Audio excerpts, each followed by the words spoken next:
Hi guys, this is Mrs. Ram. Today I'm going to make an IV bag for Mrs. Villatoro at the San Jac North Campus Pharmacy. So today we're going to reconstitute a powdered vial. So remember I told you guys the lyophilized freeze-dried powder requires a diluent. And so today I'm using sterile water for injection. I'm going to gather all of my supplies. I have my needle, I have my syringe, alcohol pads, my IVA seal, and my base solution, and in this case it is sodium chloride 0.9%. So Miss Irene, I'm going to go ahead and make this IV for you. I'm here in my hood. I'm in the laminar airflow workbench. I'm going to go ahead and clean it, and then I'm going to introduce my supplies side by side into the hood. As far as the IV bag packaging, you guys want to remove it before you place it down in the hood. And what I mean by that is you guys are going to bring the bag into the hood, and then you're going to remove the bag. So before placement into the hood, this packaging should be removed. You're going to go ahead and put the additive port facing the HEPA filter, and you're going to remove this to your external DCA. I'm going to go ahead and assemble my syringe with my needle. And I'm going to utilize the external DCA, and if you'll notice, this one has a tip on it, so I can actually put it down. But if yours doesn't, you need to go ahead and attach your needle, right? And then I'm going to peel this like a banana. I'm going to remove the tip and set it down here for a minute, and then attach the needle. This tip also goes into the external DCA. As a good practice, please lay down an alcohol prep pad, and then go ahead and swab all of your additive ports, removing the dust cover. Once it's off, even if it's a multi-dose vial, it can't go back on, so you'd have to utilize an IVA seal if you were using the vial multiple times. And then you're going to swab your additive ports. Remember to press down in the center and rub it around, and then swab to the left or the right. Use the opposite side. Press down, saturate, and then swab to the opposite side. We're going to allow this to dry. That drying process is called desiccation, right? We're going to open another alcohol swab, and we're going to go ahead and swab the additive port of the IV bag. Now the first thing I'm going to do is I'm going to draw my diluent. So I'm reading here to find out how much diluent I need. On this particular vial, it says I need 9.6 of sterile water to be able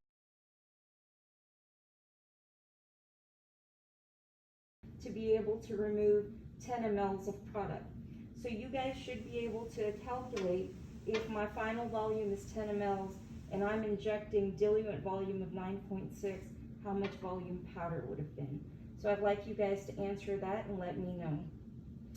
All right, drawing a slightly less than equal air to create a slight vacuum, which is a slight negative pressure. Bevel up, going laterally.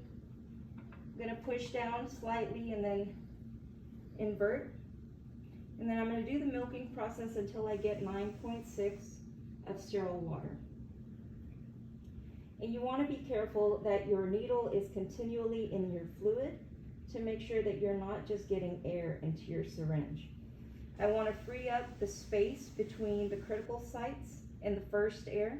So these are my critical sites. I don't want to block them. That would be called shadowing, right?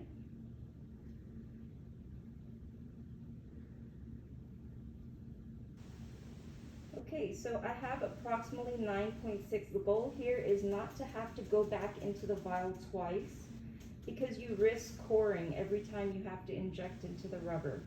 So I want to make sure my big bubbles are out and the air is back in the vial and I have enough liquid. Put it back down and remove it. And at this time, I'm going to go ahead and cap, remove any bubbles, just to make sure I do have the 9.6. Pull down on the hub about 0.2 ml, and then remove all of that air. So I am at 9.6. I'm going to go ahead and inject into my powder. Bevel up, slight lateral pressure, straight in. This is called reverse milking. I'm not going to put it upside down. I'm actually going to start pushing and allowing my syringe to breathe. This is reverse milking. So I don't want to push all of the diluent all the way down. I might be creating a positive pressure in the vial. So I want to slowly milk this in. And as you see that as I'm pushing the sterile water in, air is filling back up almost an equal amount back into the syringe.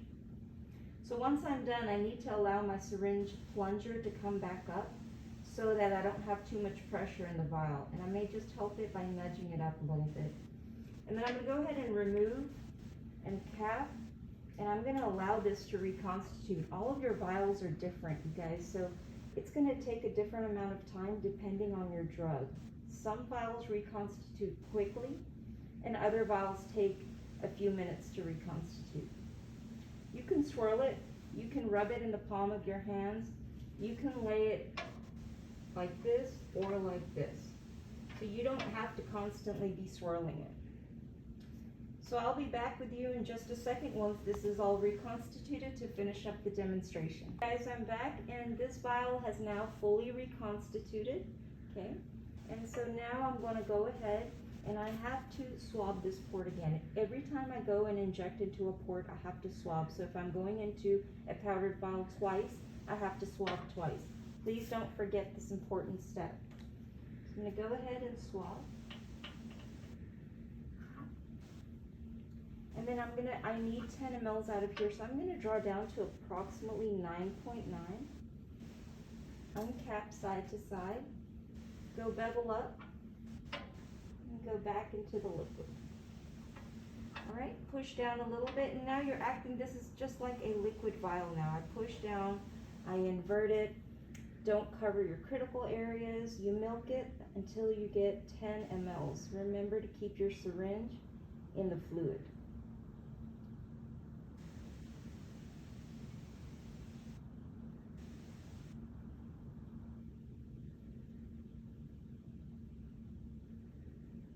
Alright, I have 10 mLs. I'm going to go ahead and remove some large bubbles and get that air out of there to make sure I don't have to go back into this vial, to make sure I have 10 mLs.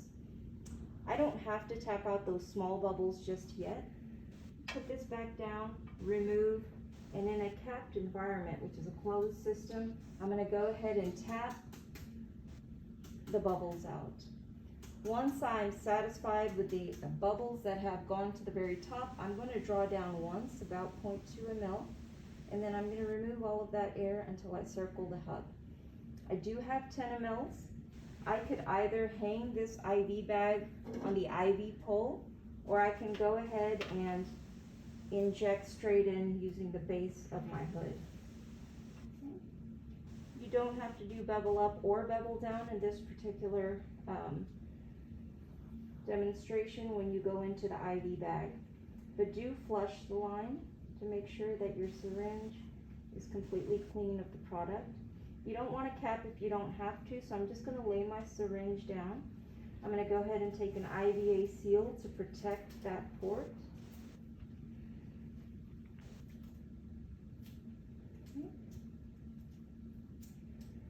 Alright, and then I'm going to invert it a couple of times to mix it, and then I'm going to inspect for any particulate, sediment, any kind of turbidness, and then I'm going to go ahead and label this, and this is now prepared for Mrs. Villatoro to send to her patient. Thank you guys, this completes the demonstration, the powdered vial with the diluent.